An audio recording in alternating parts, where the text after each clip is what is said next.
Megint elzsibbadt a karom, nem ígérem, rakom. Jelik ím a nagyon, nem hinném, hogy baj lenne, ha kimondanám anyámat akarom. Az igazság félúton, a mintákból tanultok. Ha ki zsákmányol az undok, élet nevű bajnok.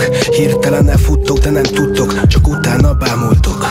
Régen más volt, amit láttál, a holnappal meg mi lesz. Megérted, hogy más már, ahogy a boltba fizetsz. Nem egészen van meg, semmi nélkül halsz meg, ha nincsenek a szeretteid veled. Már én próbálom tartani a status quo-man, de holnap is egy darálón áttuszkolnak. Sokat dobna, ha a szád nem egy ánusz volna, de csak ámulsz, mikor mondom, hogy elárulsz holnap. Ezt a tapasztalat mondatja, nem a krisztusi korom, nem a baráti köröm, nem az elfogyasztott borom. Akarom mondani söröm, vagy a rámeső rész a cigiből, hogyha elslukkolom. Addig sáfárkodsz, te geci, míg az orrod megstukkolom.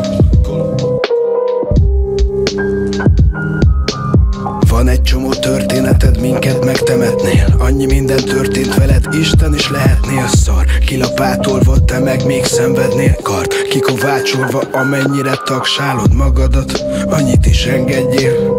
Nem elég, mert a lényeg a szembeszél. Kibírod, hogy fúj, sok az ellenség, sok a rossz indulat, sok a félrebeszéd, sok a rossz pillanat, sok a feketeség.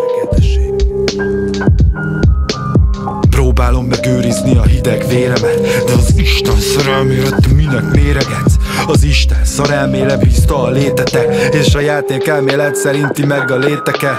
Csonkig rágtad a körmöd a környékeden, most meg csontig nyalsz mindenkinek, meg kölcsön kéregetsz.